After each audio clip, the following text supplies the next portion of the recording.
같은 경우는 앞에 김현수 원장님께서는 이제 비염에 포커스를 맞춰서 말씀을 해주셨는데 사실 한의학적으로 치료가 가장 특징적인 것은 증상 하나하나를 비염이 있으면 비염 치료를 하고 뭐 소화가 안 되면 소화기 치료를 하고 설사가 있으면 뭐 지사제를 쓰고 하는 양방처럼 이렇게 각각의 증상을 치료하는 그런 게 치료 방법이 아니라 이게 종합적으로 이분을 판단을 해서 뭐가 문제기 때문에 비염과 소화기 증상과 뭐 복부 냉증이 같이 나타나는가를 한번 생각을 해봤습니다. 사실 인체에는 복부에 거의 한 70% 정도의 장기가 모여 있기 때문에 복부가 일정한 온도가 유지가 되고 또 따뜻해야지 정상적으로 이렇게 장부가 기능을 해서 기혈순환이 원활하게 되고 이게 모든 게 좀 건강해질 텐데 이 환자분처럼 이 복부가 가장 장기가 많이 모여 있는 복부가 차가운 경우는 이제 그런 이제 문제가 생기겠죠. 그래서 뭐 예를 들면 순환이 안 되니까 당연히 뭐 어지럽고 뭐 기운도 없고 그럴 수 있고 당연히 이분처럼 뭐 소화도 안 되고 설사하실 수 있고 그다음에 이분은 뭐 연세가 있으시지만 뭐 자궁적으로 문제가 있을 수도 있고요. 그다음에 관절 쪽으로 근육이랑 관절 쪽으로 정상적인 기혈 순환이 안 되면 뭐 관절염이라든지 이런 게 나이보다 훨씬 더 안 좋으실 수 있는데 그리고 또 이분처럼 소화기 증상과 비염 증상이 같이 올 수도 있어서 앞에 원장님처럼 뭐 비염에서 폐열증과 폐한증에서 약간 폐한증, 한증에 의해서 뭐 나타나는 비염이 있을 수가 있어요. 그래서 이제 복부 냉증이 왜 나오는지 조금 더 자세히 살펴볼게요. 일단 복부 냉증은 폐경기 여성이나 자궁의 기능이 많이 안 좋은 여성분들한테 사실 많거든요. 이유는 일단 폐경이 돼서 여성 호르몬이 작아지면 여성 호르몬은 교감신경은 흥분시키고 부교감신경은 억제를 시켜요. 그러다 보면 이 교감신경은 혈관이나 이런 말단을 수축을 하거든요. 그러다 보면 정상적으로 끝까지 사지 말단이나 표피까지 정상적으로 이 체온이 이게 분포가 안 되다 보니까 이 냉증을 호소를 하는 경우가 많기 때문에 이런 경우는 사실 호르몬 치료를 조금 하시는 게 좋은데 이 시청자분 같은 경우는 연세가 있으시니까 뭐 다시 새삼스럽게 호르몬 치료를 하는 거는 조금 차이가 있으시고요. 그다음에 심장 기능이 저하가 됐거나 아니면 갑상선 기능이 저하가 됐거나 혹은 혈압이 낮거나 이렇게 정상적으로 말단까지 순환이 안 되는 경우도 냉증이 있을 수가 있습니다. 그리고 무리한 다이어트를 하셨거나 아니면 또 나이가 들어서 너무 이렇게 기력이 없거나 그것도 사실 어떤 냉증의 큰 원인이 될 수 있고요. 그다음에 또 중요한 게 인체에서 열을 내는 기관은 근육에서 거의 40%를 차지하거든요. 근데 나이가 들면 몸무게는 늘어나지만 근육량은 줄어들게 돼 있어요. 그래서 이 근육량이 저하가 되면 사실 이 냉증이 또 유발될 수가 있기 때문에 일단 냉증의 원인은 여러 가지가 있어서 원인을 정확히 찾아서 냉증을 치료를 해야지 비염도 잡고 설사도 잡고 소화기 증상을 잡을 수가 있거든요. 그래서 이런 복합적으로 이 원인 치료를 하려면 당연히 앞에서 말씀하신 어떤 그런 처방을 쓸 수도 있고 원인이 뭐 호르몬 때문에 그러면 호르몬 치료 혹은 뭐 너무 차가운 양기가 부족한 거는 양기를 보충하는 치료 어떤 여러 가지 생각을 해서 본인한테 맞는 한약 처방을 받으시고 그다음에 복부 냉증이 있으신가 가장 중요한 건 좀 배를 따뜻하게 하는 게 중요하니까 한방에서 가장 따뜻하게 하는 뭐 적극적인 방법이 뜸 치료가 있습니다. 그래서 뜸 치료는 뭐 일주일에 뭐 한두 번 뭐 1, 2주일 받아서는 해결이 안 되고 약간 장기적으로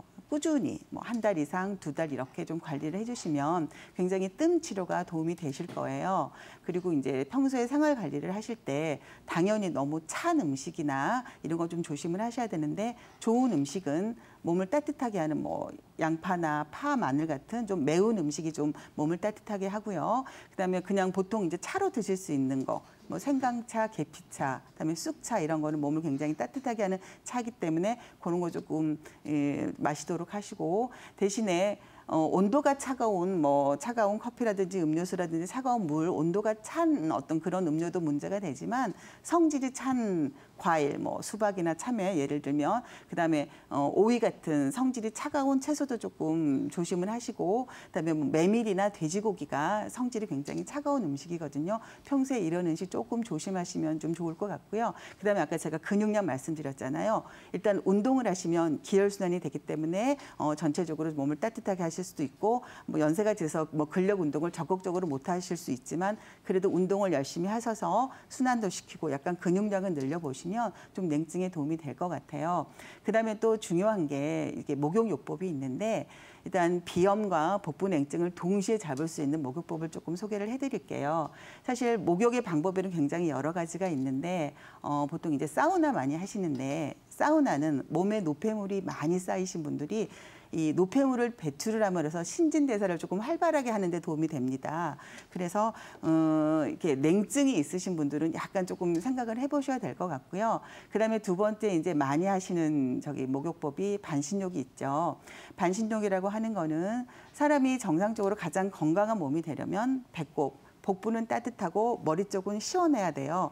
그런데 그 흐름이 거꾸로 돼서 배는 차갑고 머리 쪽은 뜨거워지는 이런 역전된 현상은 그거를 수승, 따뜻한 기운은 올라가고 차가운 기운은 내려오는 이런 이 순환의 문제가 있으신 분들은 반신욕을 하셔서 이렇게 조금 밸런스가 깨져 있는 어떤 체온의 어떤 그런 밸런스를 맞춰줄 때는 반신욕이 필요하죠. 그래서 복부 냉증이 있으신 분들은 당연히 반신욕 도움이 되시는데 반신욕을 하실 때는 옆에다가 차가운 물수건이나 드시고 얼굴은 시원하게 하셔서 항상 이거를 기억을 하시게 배는 따뜻하게 머리는 시원하게 그거 기억을 하시고 반신욕을 하시고요. 그다음에 또 좀 간단하게 족욕이라는 방법이 있어요. 족욕이라는 것은 인체의 발에는 이런 그림 많이 보셨을 거예요. 인체의 발은 모든 장기를 조금씩 이렇게 다 포함하는 어떤 그런 개념이 있기 때문에 발을 따뜻하게 하시면 그 해당하는 장기 전체가 따뜻하게 해줘서 따뜻하면 당연히 기혈순환이 잘 되기 때문에 족욕으로서 발 부분을 따뜻하게 해서 순환을 도모를 하면 전체적으로 장부 기혈이 모두 좀 원활하게 순환이 되실 수가 있어요. 그래서 족욕의 방법은 체온이 한 36.5도 되니까 37도에서 한 40도, 39도 이 정도의 조금 약간 따뜻한 물에서 복숭아뼈보다 한 3cm 위 정도 그 정도만 담그시고 하루에 한 20분 정도씩 일주일에 3번 그냥 꾸준히 어떤 기간을 정해놓고 단시간에 하는 게 아니라 그냥 습관처럼 그렇게 좀 하시면 족욕은 도움이 되실 겁니다.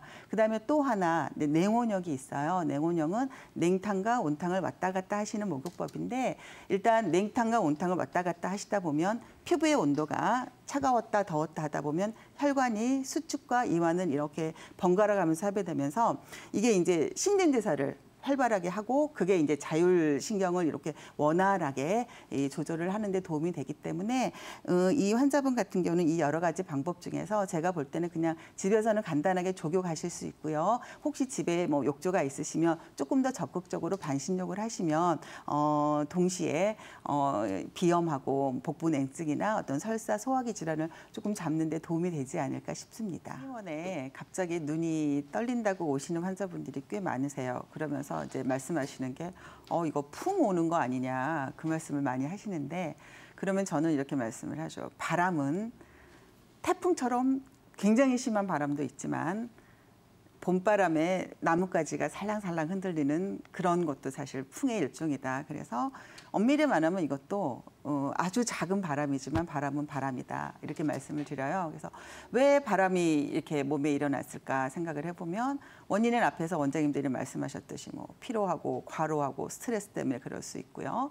그다음에 당연히 양방에서 말씀하시는 마그네슘 부족도 뭐 간혹가다 있습니다. 그래서 마그네슘 뭐 약을 직접 처방받는 경우도 있고 그냥 환자분들한테 그 정도는 뭐 마그네슘 약을 따로 드실 거는 없고 뭐 집에서 이렇게 녹황색 채소라든지 뭐 현미 그다음에 이제 그 견과류 있죠. 견과류 이런 게 좀 마그네슘이 많이 포함이 돼 있기 때문에 평소에 이게 좀 자주 반복을 하시면 좀 그런 음식을 조금 신경 써서 좀 챙겨 드세요라고 말씀을 드립니다.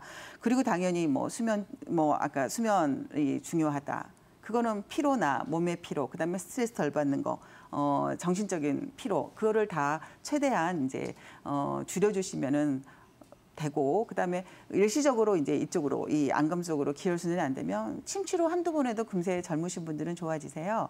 그런데 이 전화하신 시청자분 같은 경우는 일단 연세가 많으시고 거의 20년 전부터 1년에 한 번씩 하지만 계속 반복적으로 그러시니까 조금 걱정을 하시는 것 같아요. 그래서 사실 저희도 이제 만에 하나 걱정을 하는 부분이 이 병이 금방 제가 말씀드린 그냥 간단한 그냥 봄바람에 나뭇가지 흔들리는 정도면 뭐 한 번에 침 치료 그다음에 뭐 생활 관리 정도 하면 좋아지지만 정말 운이 없는 경우에 이게 약간 뇌신경에 문제가 있는 경우도 정말 아주 작은 확률이지만 있을 수가 있거든요. 그래서 이제 그런 경우는 이 뇌신경 중에 이 안면 쪽으로 가는 신경을 주변에 혈관이 약간 기형이 생겼거나 또 아주 운이 없게 뭐 그쪽에 뭐 종양이 작은 게 있어서 그거를 압박을 해서 생기는 경우가 있어요. 이런 경우 같은 경우는 잠깐 왔다 가는 게 아니라 1분 이상 그럼 떨림이 지속이 되시고 그다음에 자꾸 반복을 하시고 그 반복하는 텀이 이분은 1년이라 그러셨지만 점점 줄어들 수가 있어요.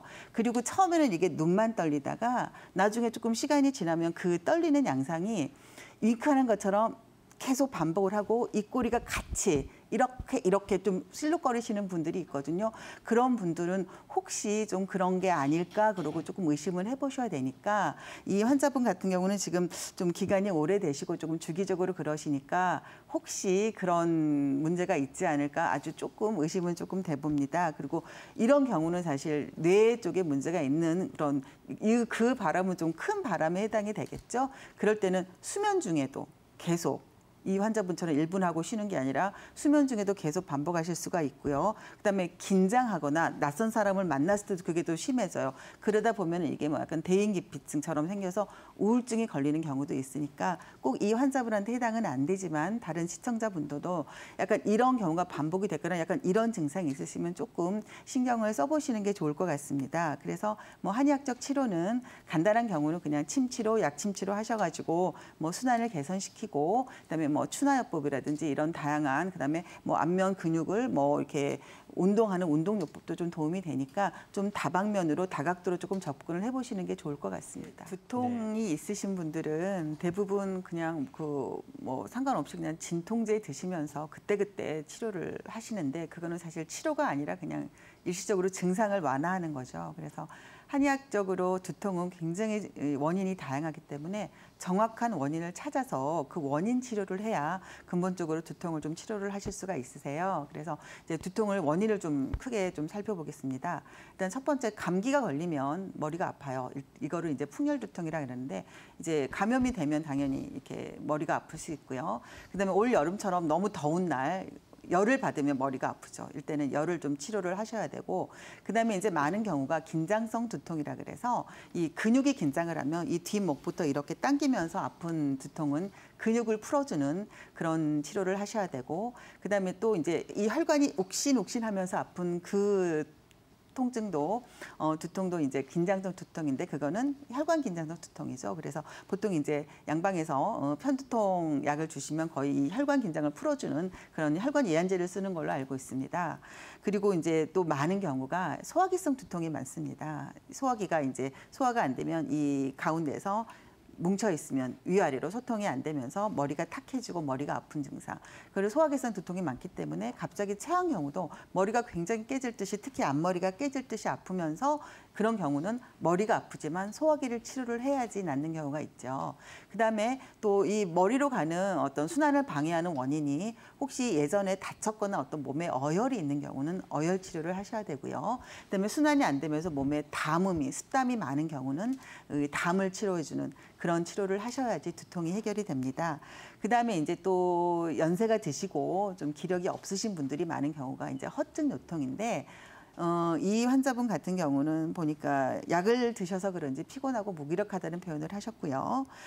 비염도 있으시다 그러셨어요. 그래서 제가 정확히 이제 어떤 정보가 많이 없기 때문에 뭐라고 딱 얘기를 할 수 없지만 이 허증 요통은 몸에 기력이 없으면서 정상적으로 기운이 없으면 당연히 이 머리 쪽으로 순환이 안 되겠죠. 이런 분 같은 경우 사실 보약을 드셔서 기운을 조금 돋아줘야지. 그래서 배가 고프고 기운이 없으면 머리가 아프신 분들이 있어요. 그거는 전형적인 허증 요통이시거든요. 그다음에 똑같이 허증인데 음허 두통이라 그래서 몸에 이제 음액이 말라가면서 순환을 시켜줄 만한 어떤 뿌리가 말라가는 거예요. 그래서 이때는 뭐 가슴도 두근두근하고 뭐 피부도 가렵고 이런 분들은 음호두통에 해당되시는 분들은 보음제라 그래서 뭐 맹문동이라든지 어떤 이런 약재를 넣어서 이렇게 약을 좀 드셔야지 두통이 해결이 되기 때문에 그냥 그때그때 그 두통약을 이렇게 진통의 의미로서 드시지 마시고 왜 내가 두통이 생겼는지 그 원인을 좀 정확히 살펴보시고 근본적인 치료를 하셔야지 이 두통이 재발되지 않고 이렇게 4개월 이상 이 편두통약을 드시는 거는 조금 문제가 있어 보이니까 이번 기회에 조금 한의학적으로 정확히 원인을 좀 찾으셔서 치료를 잘 하셨으면 좋겠습니다.